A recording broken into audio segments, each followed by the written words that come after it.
But seriously, this is a serious problem for Democrats. Less than 1 in 4 Democrats under 30 say they're proud to be an American. 54% say they're embarrassed by it. Embarrassed?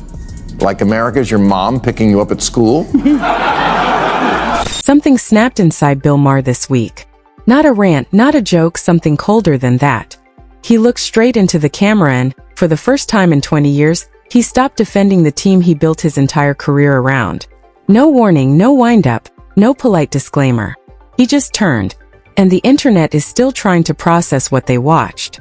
Because this wasn't Ma poking his own side for laughs. This was Ma pulling the fire alarm on the Democratic Party in front of millions and daring anyone to argue with him. Stay locked in because what he says 3 minutes from now— Yes, my vote is in play. I'm not voting for anyone who thinks the wrong side won the Cold War or cheers for the Intifada like it's the World Cup. It's so ironic from the people who obsess about colonization. You know what's being colonized now? The Democratic Party.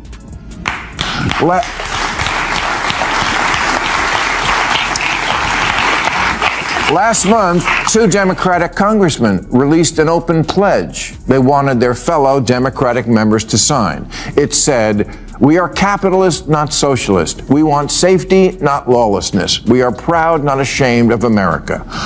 These should not be hard words for a congressional Democrat to sign on to. You know how many did? 8. 8 out of 212. Guys, really, there's got to be an easier way to lose the swing states. Now is the moment even his own audience went silent. Now, here's where it gets uncomfortable. 2 Democratic congressmen wrote something so mild, so obvious, so painfully normal that a 5th grader would sign it without reading. We like capitalism. We like law and order. We like the country we live in. Out of 212 House Democrats, guess how many said yes? 8. Not 80. Not 18. 8. That's not a party. That's a group chat. And once that number leaked, No, this is not where most Democratic politicians are right now, but it's also becoming a raging fire festival in the party that neither is anyone putting out. People are actually getting elected now who literally don't think we should have police or prisons or borders. And again, they're not lying about who they are. The media is. Ask Ms. Chevalier about the border. She says, yes, literally abolish the border. You know, if you call a woman a whore and everyone gasps and then the woman says, oh, no, he's right, I'm literally a prostitute.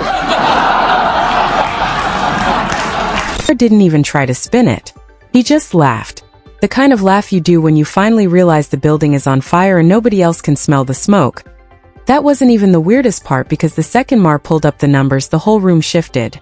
81% of Americans, 81, say free enterprise is a good thing. Only 39% feel that way about socialism. Then Gallup dropped the grenade.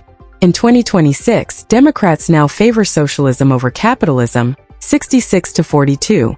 Republicans, complete opposite universe, 70. Believer. This crowd literally wants to get rid of our form of government, the Senate, but also, and I quote, replace the president and Supreme Court with an executive and judiciary chosen by and subordinate to Congress. Yeah, no biggie. Just taking the very essence of our government, which is 3 branches checking each other and canning 2.5 of them. Who could be this nuts? I'll tell you who. Morons who are still wearing COVID masks in 2026.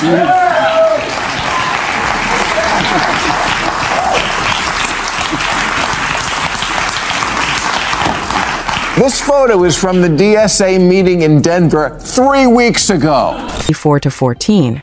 This isn't a party leaning left. This is a party sprinting off the map. And Maher's face when he read those numbers, priceless. Like a dad realizing his kid just maxed out the credit card at a crypto casino. And then the clip took a darker turn because Maher started reading the actual campaign platforms out loud. And even his liberal audience stopped clapping. Abolish the police. Abolish the border. Abolish prisons. Abolish anything with a lock on it. Meanwhile, in the real world, only 15% of Americans ever wanted to defund the cops. Even at the loudest moment of 2020, 70% want the border tightened, not deleted. Okay, I'm just going to say it. Since the far left, the far left, is overwhelmingly made up of affluent, ultra-woke white people, you raised your kids wrong. You told your precious brats that every brain fart was genius, and now those brain farts are becoming Democratic Party policy.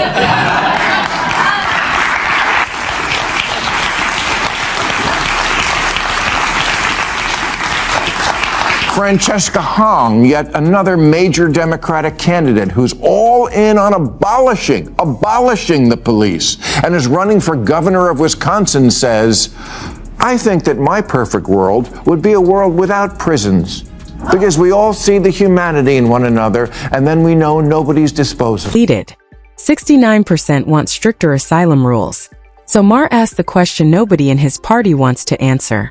Who exactly are you running for?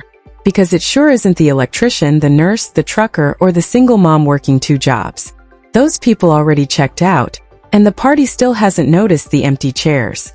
And then things completely spiraled because the next slide made even Maher's mid-sentence. Delete the Senate, rebuild the Supreme Court, shrink the presidency. Basically, hit Controls, Alt+ to lit on the Constitution.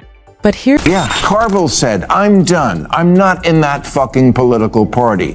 Now, Gavin Newsom disagrees. He says he's good with it because the party is a big tent. Well, you know what else you find in a tent? Clowns.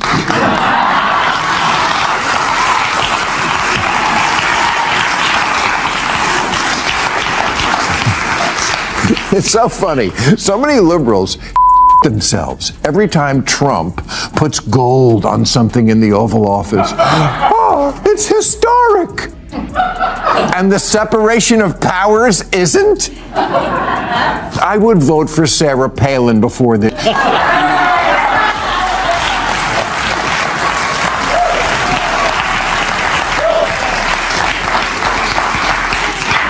She's a bimbo, but if you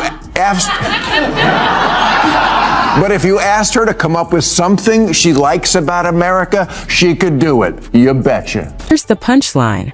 74% of Americans love the separation of powers.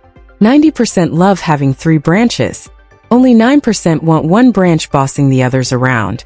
That means the modern activist wing is pitching an idea rejected by 91% of the country. Not disliked, rejected. Music Ma put it simply and brutally. When your platform polls at 9%, you don't have a platform. You have a Tumblr post. But the next clip changed everything cause Ma finally named names. Not politicians, not pundits. The kids. The pampered private school Ivy League. My parents never told me no kids. The ones storming the country. Even Cracker Barrel recently decided that they felt a little embarrassed that it was so popular with bumpkins who salivate at the sight of an old wagon wheel screwed to the wall. So they changed it to this, which got them no new customers while pissing off the old ones. It reminded me of when Chuck Schumer said in 2016 that for every blue-collar Democrat we lose in western Pennsylvania, we're going to pick up 2 moderate Republicans in the suburbs of Philly, Ohio, Illinois, and Wisconsin. Yeah, how'd that work out?